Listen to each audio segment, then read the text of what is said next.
Hey guys, Car Ninja back. Today I want to show you how to unclog a heater core in a pretty much any car, but I have a 2012 Volkswagen Tiguan here.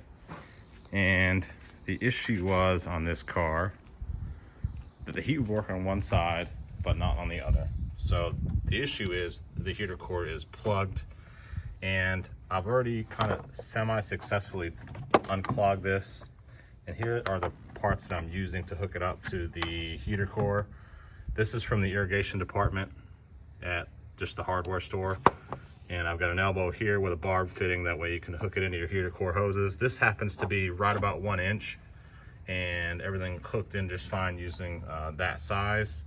And I've just got an elbow here, and I've got a bucket down here to drain it into, and I'll show you that in a second. I've already pre-flushed it out. You can kind of see all the stuff that came out of there. I mean, it's just all this kind of stuff in there. And I flushed it one way, nothing came out, and then I back flushed it and all that stuff came out. So in the meantime is to let it soak. I went and got some of this radiator flush cleaner, Prestone, and I poured it in there. And I poured it into one side and I just let it kind of flow out the other, and I'll just kind of demonstrate that here. All right, so now that everything's flushed out and I have it soaking, I just want to show you what I did to fill this up. Now I just simply poured this in here till it's full. You can kind of see it's full there, and then fill the other side up as well. It's not pouring well. Now I let this soak for a couple hours, and I suggest doing it the same. This is designed to be in a cooling system. I wouldn't use anything else. It may damage it. I know a lot of people use CLR, but I wouldn't use that.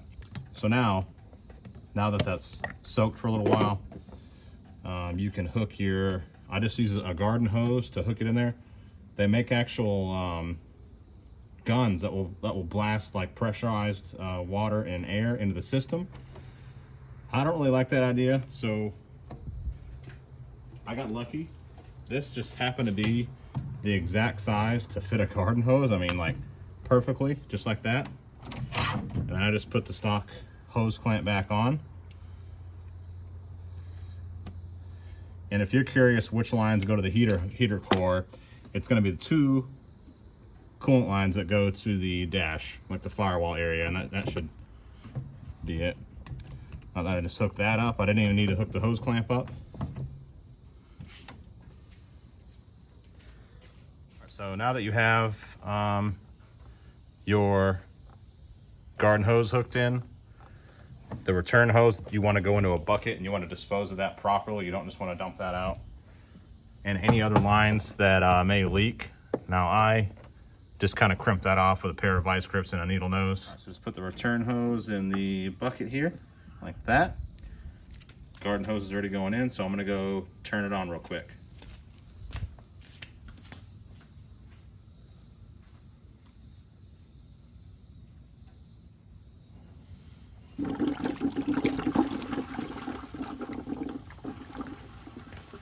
Now I'm not suspecting a ton of stuff's gonna come back out, because I've already kind of flushed it out once. So you may not see a whole lot of stuff come out of here. But I just wanted to try again. All right, so now what you want to do is back flush it. So just switch directions, and I'm just simply going to put the garden hose on the other side and then let it run. That's it, right there. Now I'm going to turn it on. You want to turn it on maybe a quarter turn or so, and then kind of gently turn it up. You don't want to turn it on full if it's plugged, because you could break your heater core.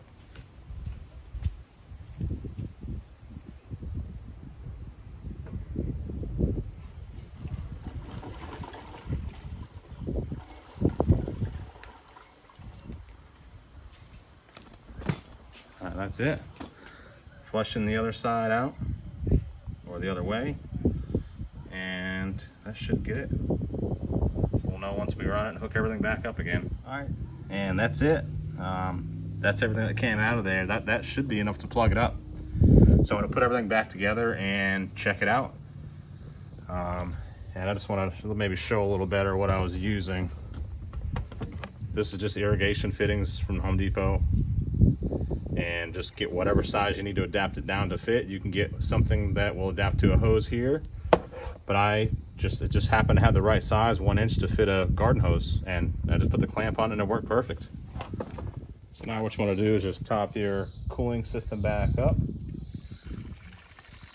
with antifreeze here. Now I just changed all this antifreeze out, so there's really no reason to flush it again. Change it all out again. We're just going to top it back up.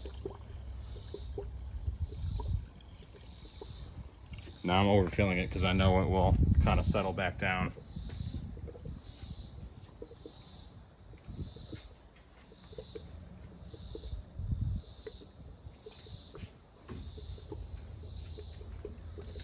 And cross your fingers that it's fixed.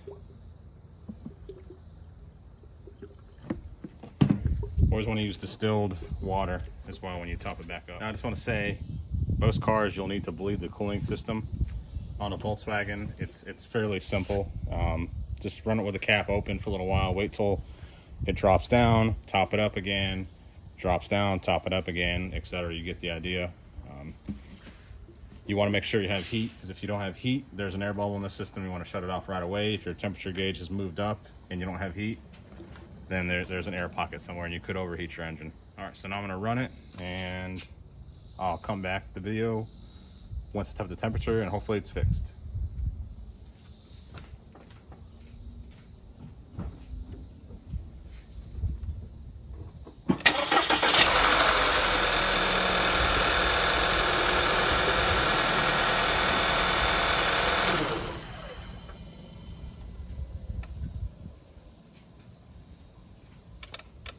Alright, so now I'm inside the car, and it's really important to turn the heat all the way to hot, and you want to have it on 1 or 2, just enough so you can feel the air. And watch your temperature gauge. It's pretty dusty. Watch the temperature gauge. And the issue was this side would blow really hot, right here would blow really hot, and this side would be cold. So we'll just let it get up to temperature and see what happens. I'm really crossing my fingers here because I don't want to pull this down. I'm gonna take it for a quick spin and see if it's fixed, guys. It's already pretty hot in here, so I'm pretty sure we're good. All right, so as you can see, this side is definitely blowing nice and hot now. And that was the issue. I know I didn't shoot a before video for this, but you can kind of get the idea. I'm sure you're kind of experiencing the same thing in your car. This side is a little warmer. But I don't think anybody's going to complain about 130 degree air coming out, trying to, cool you up or warm you up on a winter day.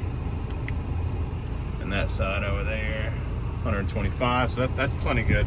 And the main issue was for this car is one side would blow hot, which would be the driver's side, and the other side would blow kind of cool air, like pretty much just felt like an air conditioner to me.